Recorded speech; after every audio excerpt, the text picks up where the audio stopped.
अब तक पार्ट 1 में हमने कवर किया ATS स्पाइस ऑर्चर्ड्स और Eldeco Live by the Greens, जहां एक तरफ आपको मिलता है लो डेंसिटी प्रीमियम प्लानिंग और दूसरी तरफ actual ready to move in practicality with some compromises. अब इस वीडियो के सेकंड पार्ट में हम बात करेंगे तीसरे प्रोजेक्ट की, प्रतीक कैनरी।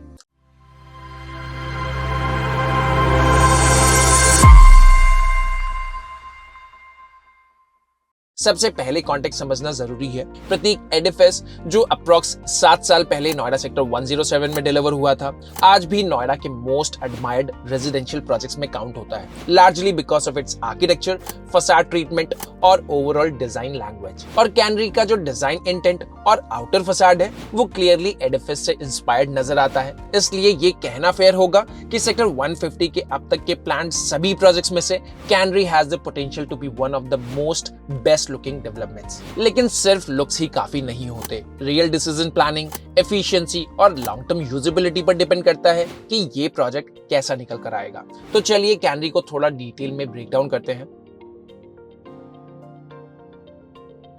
तो प्रोजेक्ट के फंडामेंटल्स की बात करें तो टोटल लैंड पार्सल 12.55 एकर्स का है इस प्रोजेक्ट के लिए। टोटल यूनिट्स 664 अपार्टमेंट्स हैं और डेंसिटी रफली 53 यूनिट्स पर एकड़ आती है, जो नोएडा सेक्टर 150 के कॉन्टेक्स्ट में काफी बैलेंस्ड है। Configurations 3 BHK, 4 BHK, duplexes and penthouses मिल जाते हैं। और यहाँ की एक मेजर यूएसपी क्लियरली दिखती है। यहाँ के 70 to 75% अपार्टमेंट्स गॉल्फ फेसिंग है, जो long term view premium create करते हैं। टावर प्लानिंग की बात करें तो टोटल 9 टावर्स है, जिसमें से पहले 3 towers tower A, B and C with 4 units पर कोर आते हैं। बाकी के 6 टावर्स में 2 यूनिट्स पर कोर लेआउट है। इन सभी 6 टावर्स का बिगेस्ट एडवांटेज ये है कि यूनिट्स को डुअल फेसिंग मिल जाता है। एक साइड गॉल्फ फेसिंग एक्सपोजर तो दूसरी साइड ओपन एक्सपोजर, जो क्रॉस वेंटिलेशन और ओपननेस दोनों इंप्रूव करता है। यूनिट प्लानिंग एंड एफिशिएंसी को समझे तो एंट्री लेवल का 3 BHK अपार्टमेंट का सुपर एरिया 1700 स्क्वायर फीट का है, जिसका रेरा कार्पेट एरिया 67% है, which is very efficient, very strong by current market standards. लेकिन इस यूनिट के स्पेस प्लानिंग के लिए काफी मिक्स्ड रिव्यूज मिलते आए हैं।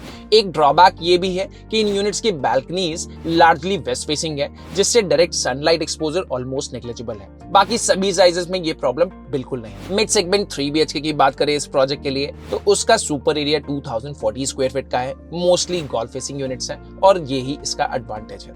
लार्जर कॉन्फ़िगरेशंस में से 3 BHK प्लस 7 का ऑप्शन 2555 स्क्वायर फीट का है और 4 BHK प्लस 7 का ऑप्शन निकल कर आता है 3355 स्क्वायर फीट का। इन दोनों ही यूनिट्स को डुअल फेसिंग लेआउट्स मिलते हैं, जिसमें से एक साइड में गॉल्फ फेसिंग, दूसरे साइड में ओपन एक्सपोजर मिलता है।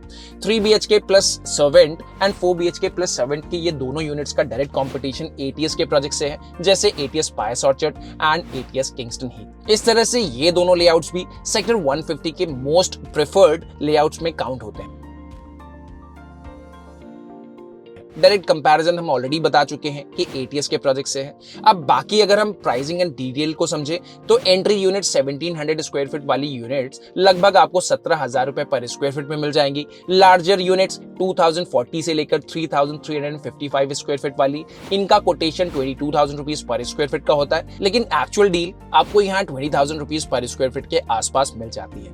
अगर आप इस प्रोजेक्ट में यूनिट सिक्योर करना चाहते हैं तो आप व्हाइट हार्ट रियल्टी की टीम को स्क्रीन पर दिए गए नंबर के थ्रू कॉन्टैक्ट कर सकते हैं and we will try and assure that you get the best discounted deal here.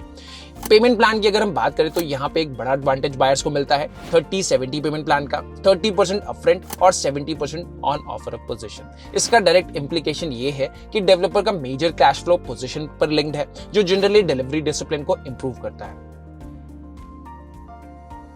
तो ओवरऑल प्रतीक कैनरी उन बायर्स के लिए रिलेवेंट है जो लार्ज और space efficient 3 and 4 BHK floor plans prefer करते हैं। यहाँ design, 2 core layout, facade appeal और गोल्फ प्रीमियम फेसिंग अपार्टमेंट्स एक मेजर प्लस की तरह आते हैं। प्रोजेक्ट के लिए एक रेड फ्लैग ये है कि प्रोजेक्ट की कंस्ट्रक्शन प्रोग्रेस शुरुआत से ही काफी स्लो रही है, लेकिन लास्ट 15 मंथ्स में यहाँ पे काफी सारी प्रोग्रेस हुई है एंड एज पर रेरा आपको पोजीशन अक्टूबर 2027 में मिल जाना चाहिए। प्रोजेक्ट के नेक्स्ट पार्ट में हम 2 क्रिटिकल एस्पेक्ट्स डिकोड करेंगे। आखिर ये गोल्फ कोर्स डेवलपमेंट करेगा कौन, और सेक्टर 150 के लिए रजिस्ट्रीज और अथॉरिटी लेवल प्रोग्रेस अब किस स्टेज पर आ चुके हैं, स्पेशली रीसेंट नोएडा अथॉरिटी की 222nd बोर्ड मीटिंग के दिए गए डिसीजंस के बाद, ताकि आपको नेक्स्ट फ्यू मंथ्स का क्लियर प्रैक्टिकल एक्सपेक्टेशंस मिल सके। सेक्टर 150 के सभी फैसिलिटीज को डेवलप करने के लिए सिर्फ किसी एक डेवलपर का कंट्रीब्यूशन नहीं होगा। पूरे SC02 के लैंड का साइज अप्रोक्सीमेटली 297 एकर्स का है एंड प्राइमरी डेवलपर कंसोर्शियम ने इस लैंड को सब डिवाइड करके 21 पार्ट्स में डिवाइड किया है एंड फर्दर ये लैंड मल्टीपल डेवलपर्स को अलॉट की गई है। So if you have to explain this in a very basic term, तो जिस भी डेवलपर के पास जो भी लैंड है उन्हें सिमिलर रेशियो में स्पोर्ट्स फैसिलिटीज भी डेवलप करनी होगी। So as per the sources, golf course को डेवलप करने के लिए responsibility perhaps Gaur and Prateek ने ली है under undisclosed terms. And practically भी Gaur and Prateek are the two main developers who are going to enjoy the benefits of golf-facing apartments for their projects. हालांकि Gaur के लिए official announcement आना अभी बाकी है, लेकिन जल्दी शायद Gaur की इस डील की confirmation आपको मिल जाएगी। अब आगे बढ़ते हैं और रजिस्ट्री के लिए असली कहानी कहां तक पहुंची है उसको समझते हैं। तो क्या अब रजिस्ट्री स्टार्ट हो गई है? Technically yes, practically not really. Noida authority ने बैन तो हटा दिया है, but registry project wise approval पर डिपेंड करेगी। जब तक डेवलपर रिवाइज मैप सबमिट करके 20% ड्यूज क्लियर नहीं करते हैं, तब तक रजिस्ट्री ग्राउंड पर स्टार्ट नहीं होगी। दूसरा क्वेश्चन ये आता है, प्रोजेक्ट्स रिवाइव होंगे या फिर सेम सिचुएशन बनी रहेगी? रिवाइवल एब्सोल्युटली पॉसिबल है, बट डिले जरूर हो सकता है, क्योंकि अब तक इंटरेस्ट वेवर को लेकर काफी डिस्कशन लीड डेवलपर्स और अथॉरिटी के बीच चलता आया है, क्योंकि डेवलपर्स पर कंपाउंड इंटरेस्ट के बेसिस पर हेफ्टी ड्यूज है। और as of December 2025, Noida authority asserts that Lotus Green's SC02 consortium and its consortium partners carry a combined liability of 4,177 crore for SC02 alone. So negotiations continue हो रही हैं, resolution भी जल्द आना expected है। लेकिन प्रोजेक्ट टू प्रोजेक्ट लेवल पर registry किसकी पहले आएगी, ये डिपेंड करता है कौन से डेवलपर के पास कितनी डीप पॉकेट्स हैं and who's gonna process for a fast track solution।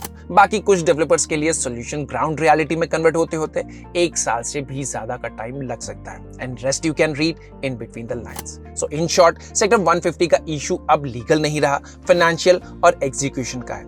अगर नंबर्स अलाइन हो गए तो ये NCR का बेस्ट माइक्रो मार्केट बन सकता है, और डिले हुआ तो आने वाले टाइम में सिलेक्टिव रिकवरी ही दिखेगी। That's all for today's video। अगर आप सेक्टर 150 को इवैल्यूएट कर रहे हैं, हमने प्रोजेक्ट वाइज ब्रेकडाउन रेडी किया है। You can reach out to our WhatsApp number, screen पर नंबर आपको मिल जाएगा। अगर आप सेक्टर 150 के लॉन्चेस एंड प्री लॉन्चेस से अपडेटेड रहना चाहते हैं, तो आप हमारे व्हाट्सएप नंबर पर सिंपली हेलो लिखकर #NoidaSector150 भेज सकते हैं। हम कोशिश करेंगे कि जैसे ही कोई रियल डेवलपमेंट आती है, आप तक सबसे पहले पहुंचे। मिलते हैं नेक्स्ट वीडियो में। Stay informed, take care.